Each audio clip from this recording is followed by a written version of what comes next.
Phone tapping జరిగింది అంటున్నారు. నిజానికి ఫోన్ ట్యాపింగ్ ఎవరి హయాంలో స్టార్ట్ అయింది? కాంగ్రెస్ హయాంలో స్టార్ట్ అయింది. ఈ ఫోన్ ట్యాపింగ్ ఎందుకు చేయాలి, ఎవరి కోసం చేయాలనేది ఇండియన్ టెలిగ్రాఫ్ యాక్ట్ సెక్షన్ 5 చాలా క్లియర్గా చెప్తా ఉన్నది. కానీ దీని గురించి ఎవరు కూడా మాట్లాడడం లేదు.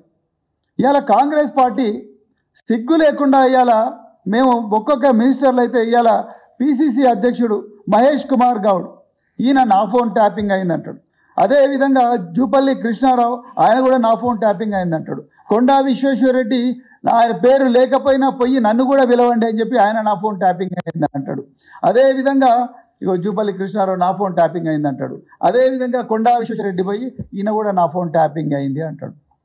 అంటే ఇదేదో ఈ ఫోన్ ట్యాపింగ్ వ్యవహారము ఒక మనసు మమత సీరియల్ లాగా, లేకపోతే డాక్టర్ బాబు సీరియల్ లాగా, లేకపోతే చిన్నారి పెళ్లి కూతురు సీరియల్ లాగానో, లేకపోతే ఎంతెంత దూరం లాగానో, లేకపోతే హిందీలో ఒక పెద్ద సీరియల్ స్టార్ టీవీలో వస్తుంది కభీ సాస్ భీ బహూతి అని చెప్పేసి, ఆ విధమైన సీరియల్ లాగా రోజు ఒక సీరియల్ లాగా పెట్టి ప్రజల ముందరికి తీసుకొస్తున్నారు. ఎంత ఘోరం అంటే అసలు ఎవరు సంబంధం లేని వట్టోళ్ళు పచ్చోళ్ళు అందరూ కూడా మా పేర్లు లేకపోతే పోలీసుల దగ్గరికి పోయి మా ఫోన్ కూడా ట్యాప్ అయిందని చెప్పి రిపోర్ట్ చేయించుకొని పోతా ఉన్నారు. నేను ఇవాళ మళ్ళీ చెప్తున్నా పోలీస్ అధికారులకు, ఇవాళ సిట్ నడుపుతున్నది మహేష్ కుమార్ గౌడ లేకపోతే హైదరాబాద్ పోలీస్ కమిషనరా? ఇవాళ ఇన్వెస్టిగేషన్ చేస్తున్నది గాంధీ భవన్లో ఉండే యూత్ కాంగ్రెస్ నాయకుల, లేకపోతే మరి ఎస్ఐలు సిఐలు ఏసీపీలా? ఇవాళ మీరు చెప్పాల్సిన అవసరం ఉన్నది. ఏది వాస్తవం ఏది అవాస్తవం ప్రజల ముందర పెట్టండి.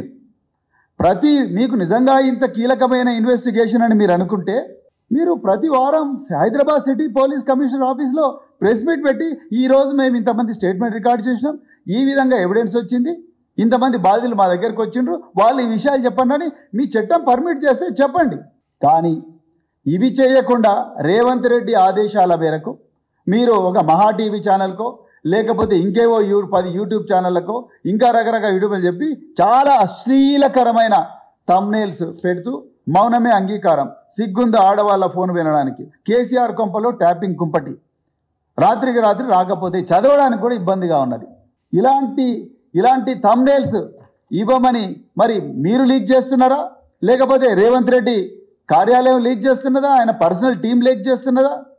దీని మీద కదా ఇన్వెస్టిగేట్ చేయాలి. ఇలా ప్రజలు కోపంతో టీవీ ఛానళ్ళ మీద పోయి దాడి చేస్తే దానికి కారకులు మీరే, పోలీసులు, రేవంత్ రెడ్డి. మీరు వాస్తవాలు ప్రజలకు చెప్పండి కదా. ట్యాపింగ్ ఎందుకు జరిగింది, ఎవరు జరిగింది, ట్యాపింగ్ ఎప్పటి నుంచి స్టార్ట్ అయింది, ట్యాపింగ్ చట్టం ఏం చెప్తున్నది, వాటి మీద మీరు మాట్లాడాల్సింది. అసలు ట్యాపింగ్ గురించి కవర్ చేయొద్దు, బాధ్యత రహితంగా రాయొద్దు అని చెప్పేసి గౌరవ తెలంగాణ హైకోర్టు అందరూ మీడియా ఛానళ్ళకు సూచన ఇచ్చింది. మీరు నేరం నిరూపణ కాకముందే మీడియానే పలాని వ్యక్తిని దోషి అని అనడం కరెక్ట్ కాదు. అది వ్యక్తిగత హక్కుకు భంగం, రైట్ టు ప్రైవసీకి భంగం, article 21 right to life and personal లిబర్టీకి భంగం, రైట్ టు ప్రైవసీకి భంగం అని చెప్పి కోర్టులు చాలా క్లియర్గా చెప్పినా ఇలా ముఖ్యమంత్రి రేవంత్ రెడ్డి, ఆయన్నే హోంమంత్రి, కొంతమంది మీడియా ఛానల్ దగ్గర పెట్టుకొని లీకుల మీద లీకులు ఇస్తున్నారు. అసలు ఏం చేస్తున్నారో తెలుస్తున్నదా రేవంత్ రెడ్డికి?